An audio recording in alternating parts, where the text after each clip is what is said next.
여러분, 안녕하세요. 지혜와 통찰이 있는 이야기로 여러분의 삶을 더욱 풍요롭게 만들어드릴 인사이트 스토리입니다. 오늘 이야기가 여러분에게 하나님의 은혜가 되고 삶의 긍정적인 변화를 가져다주는 축복의 통로가 되기를 소망합니다. 잠시 시간을 내어 구독과 좋아요를 눌러주시면 저희가 이 선한 영향력을 더 많은 분과 나누는 데 큰 힘이 됩니다. 여러분의 작은 참여가 더 큰 축복으로 돌아오기를 기도합니다. 직장 생활이나 공동체 안에서 누군가의 부족한 점이나 실수를 발견했을 때 어떻게 하시나요? 아마 많은 분들이 마음속으로만 생각하고 섣불리 입을 떼지 못했을 겁니다. 혹시나 상대방이 상처받지 않을까, 혹은 우리 관계가 어색해지지 않을까 하는 걱정 때문이죠. 특히 한국 문화에서는 직접적인 지적보다는 상대방의 체면을 세워주고 불편한 상황을 만들지 않으려는 눈치 문화가 있기에 이런 상황은 더욱 어렵게 느껴집니다. 하지만 이런 침묵이 과연 진정한 사랑일까요? 팀원의 업무 성과가 계속해서 저조한데도 리더는 속으로 불만만 쌓아둔 채 아무 말도 하지 않습니다.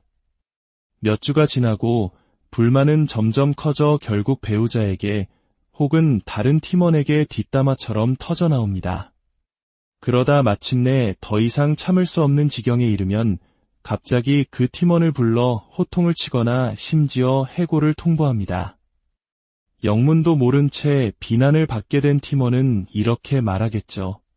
저는 전혀 모르고 있었습니다. 왜 진작 말씀해주지 않으셨나요? 이것은 결코 사랑이 아닙니다. 진정으로 그 사람을 위한다면 우리는 불편함을 감수하고서라도 진실을 말해주어야 합니다. 오늘 우리는 바로 이 어려운 대화를 어떻게 하면 상대방이 마음을 열고 성장할 수 있는 기회로 만들 수 있을지에 대해 이야기 나눠보려 합니다. 단순히 비판하는 사람이 아니라 진심으로 상대를 돕는 지혜로운 조력자가 되는 법, 지금부터 시작합니다. 먼저 우리는 어려운 대화라는 말 자체를 바꿔볼 필요가 있습니다. 이 단어는 듣기만 해도 긴장되고 부정적인 감정을 불러일으킵니다. 힘들고 껄끄럽고 피하고 싶은 대화라는 프레임에 갇히게 되죠. 이 프레임을 성장을 위한 대화로 바꿔보는 것은 어떨까요? 발전적인 대화라고 불러도 좋습니다. 내용은 같을지라도 이 작은 언어의 변화는 우리의 마음가짐을 완전히 바꿔놓습니다. 어려운 대화라고 생각하면 우리는 내가 어떻게 상처 주지 않고 이 말을 할까? 혹은 상대방이 기분 나빠하면 어떡하지? 라며 나의 감정에 집중하게 됩니다. 하지만 성장을 위한 대화라고 생각하는 순간 우리의 초점은 상대방에게로 향합니다. 나는 내 팀원을 진심으로 아낀다. 나는 그가 더 나은 사람으로 성장하길 바란다. 나는 그의 잠재력을 믿기에 이 대화를 한 것이다. 이처럼 상대의 발전을 돕는다는 긍정적인 마음가짐은 우리에게 더 큰 자신감과 용기를 줍니다. 자, 그렇다면 이 성장을 위한 대화를 어떻게 시작해야 할까요? 두 가지를 먼저 고려해야 합니다. 첫째, 다루려는 문제가 얼마나 중요한 사안인가? 그리고 둘째, 상대방과 나는 어떤 관계인가? 먼저 문제의 경중을 따져봅시다. 아주 사소하고 쉽게 고칠 수 있는 행동에 관한 것인가요? 아니면 당장 바꾸지 않으면 해고까지 고려해야 할 만큼 심각한 문제인가요? 문제의 크기는 우리의 접근 방식을 결정합니다. 만약 문제가 사소하다면 대화는 아주 짧고 자연스러울 수 있습니다. 굳이 회의실을 잡거나 공식적인 자리를 만들 필요가 없습니다. 함께 차를 마시거나 복도를 걸으면서 그런데 말이죠. 지난번에 이런 모습을 봤는데 이렇게 해보면 더 좋을 것 같아요. 라고 가볍게 이야기할 수 있습니다. 핵심은 나는 당신을 아끼고 당신이 더 발전하는데 도움이 될 만한 작은 팁을 주고 싶다는 따뜻한 분위기를 전달하는 것입니다.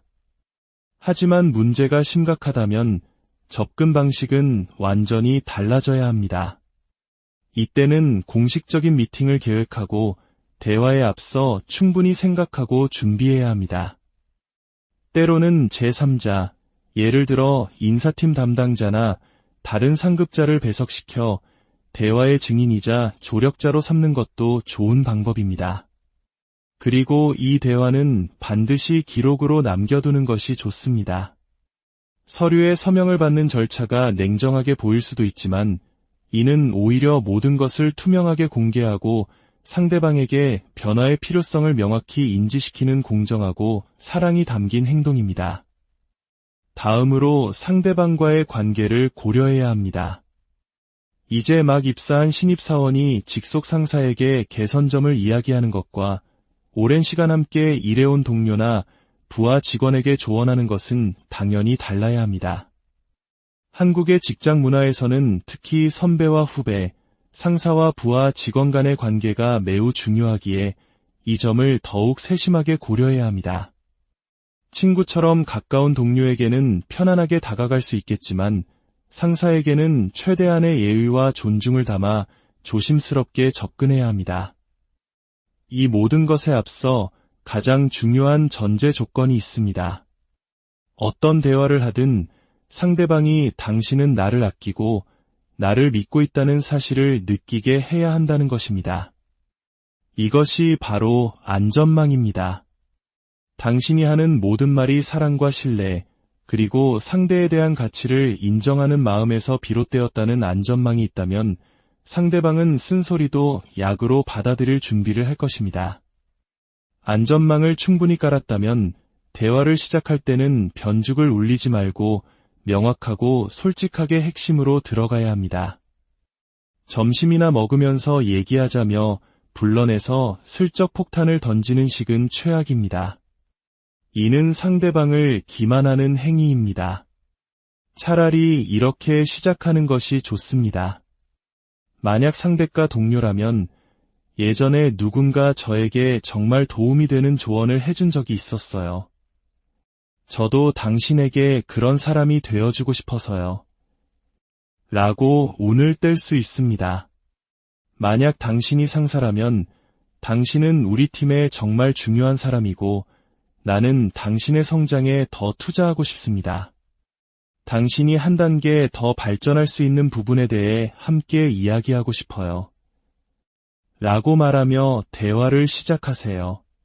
그리고 피드백을 줄 때는 최대한 구체적이어야 합니다.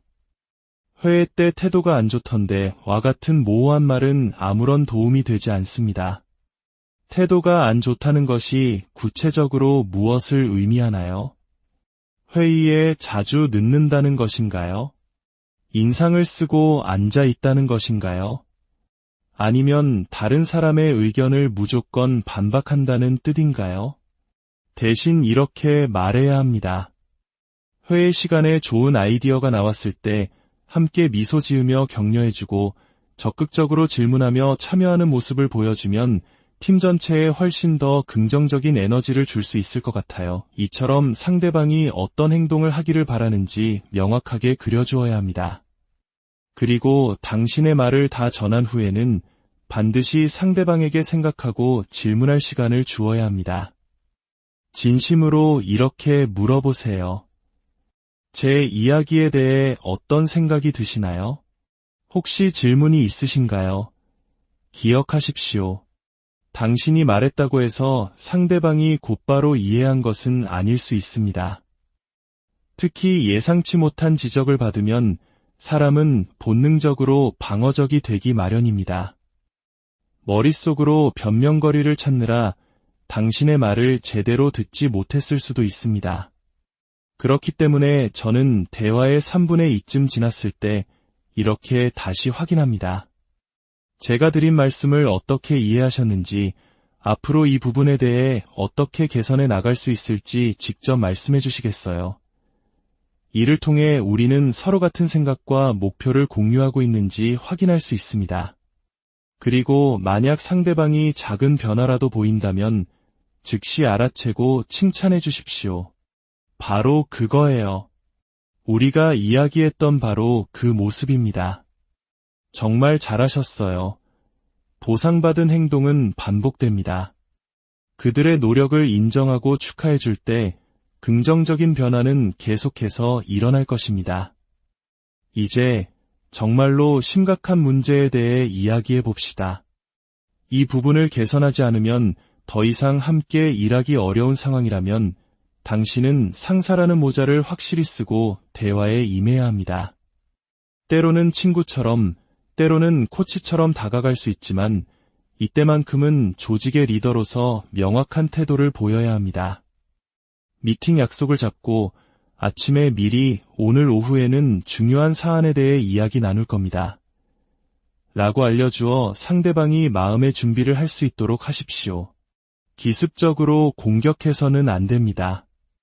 미팅이 시작되면 가족 안부나 주말 계획 같은 사적인 대화로 시간을 끌지 마십시오. 자리에 앉자마자 단호하지만 따뜻한 목소리로 말해야 합니다. 오늘 우리는 당신의 성장을 위한 중요한 대화를 나누게 될 겁니다. 듣기에 쉽지 않은 이야기일 수도 있지만 제가 이 말씀을 드리는 이유는 진심으로 당신을 믿고 당신이 이곳에서 성공하기를 바라기 때문입니다. 그리고 4가지 핵심 내용을 전달해야 합니다. 첫째, 현재 상황이 좋지 않습니다. 둘째, 구체적으로 어떤 점이 언제까지 바뀌어야 합니다. 셋째, 그 목표를 달성할 수 있도록 제가 이렇게 돕겠습니다.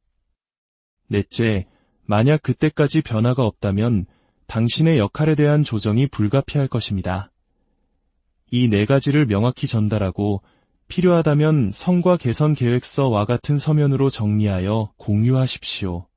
이것이 바로 사랑입니다. 아무 말 없이 불만만 쌓다가 어느 날 갑자기 폭발하는 것이 아니라 명확한 진실을 알려주고 개선할 기회를 주고 그 과정을 돕겠다고 약속하는 것. 이것이야말로 한 사람의 인생을 존중하는 진정한 리더의 모습입니다. 이렇게 명확한 기준과 기한을 제시하면 90일 후에 다시 만났을 때 대화는 훨씬 수월해집니다. 만약 그가 약속을 지키고 놀라운 성장을 보여줬다면 그 미팅은 축하의 자리가 될 것입니다. 반대로 아무런 변화가 없었다면 이별의 과정은 힘들지만 적어도 갑작스럽지는 않을 것입니다. 우리가 함께 노력했지만 아쉽게도 약속한 목표에 도달하지 못했습니다. 우리 팀과 조직 전체를 위해 어려운 결정을 내려야 할 것 같습니다. 궁극적으로 우리의 목표는 단순히 한두 번의 어려운 대화를 잘 해내는 것이 아닙니다. 우리의 가장 큰 목표는 조직 전체에 도움이 되고 시의적절하며 솔직한 피드백을 기꺼이 주고받기를 갈망하는 문화를 만드는 것입니다. 생각해 보십시오. 세상의 모든 전문가들은 코치와 멘토의 도움을 받았습니다. 훌륭한 코치 없이 위대한 운동선수가 탄생할 수 없고 스승의 가르침 없이 뛰어난 음악가가 나올 수 없습니다. 최고의 CEO들 역시 수많은 멘토링과 코칭을 통해 성장했습니다. 피드백은 성장을 위한 필수 영양소입니다. 이러한 문화를 만들기 위해서는 리더인 당신부터 솔선수범해야 합니다. 당신이 먼저 피드백을 구하고 겸허하게 수용하고 그것을 통해 변화하는 모습을 보여주지 않는다면 팀원들은 결코 마음을 열지 않을 것입니다. 저 또한 매주 설교를 하기 전에 최소 12명의 동료들에게 원고를 미리 보여주고 피드백을 받습니다. 그리고 설교가 끝난 후에도 신뢰하는 사람들에게 어떤 점이 부족했는지, 어떻게 하면 더 나아질 수 있을지 솔직한 평가를 부탁합니다. 피드백 없이 강단에 서는 것은 저에게 너무나 두려운 일입니다. 피드백을 소중히 여기는 문화가 정착되면 사람들은 더 이상 피드백을 비난으로 여기지 않고 성장을 위한 선물로 갈망하게 될 것입니다. 저는 목회자로서 영적인 관점에서 이 문제를 바라보곤 합니다. 성경에서 예수님보다 더 사랑이 많으신 분은 없습니다. 그리고 그 예수님께서는 제자들에게 수많은 사랑의 피드백을 주셨습니다. 제자 야고보와 요한이 더 높은 자리를 탐하며 권력욕을 드러냈을 때 예수님께서는 사랑으로 그들을 꾸짖으셨습니다. 진정으로 위대해지고 싶다면 다른 사람을 섬기는 자가 되어야 한다. 가장 위대한 자는 모든 사람의 종이 될 것이다. 마르다라는 여인이 손님 접대 준비로 분주하여 염려와 불안에 휩싸여 있을 때 예수님은 부드럽게 말씀하셨습니다. 마르다야, 너는 너무 많은 것을 염려하고 있구나. 하지만 정말 중요한 것은 오직 하나뿐이다.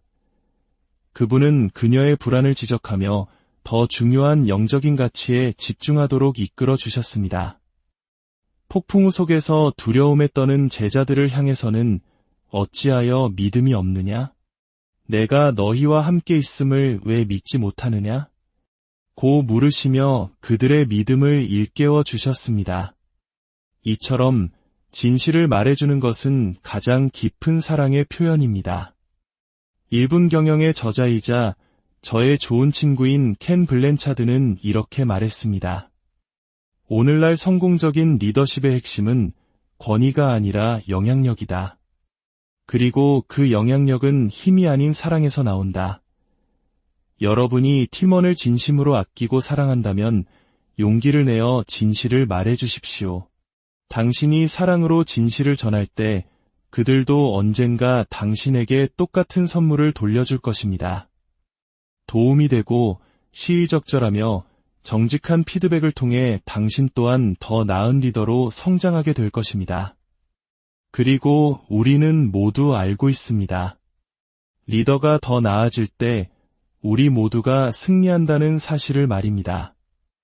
오늘 이야기가 여러분의 삶과 리더십의 작은 울림이 되었기를 바랍니다. 여러분의 모든 걸음 위에 하나님의 크신 사랑과 인도하심이 함께하시기를 진심으로 기도합니다.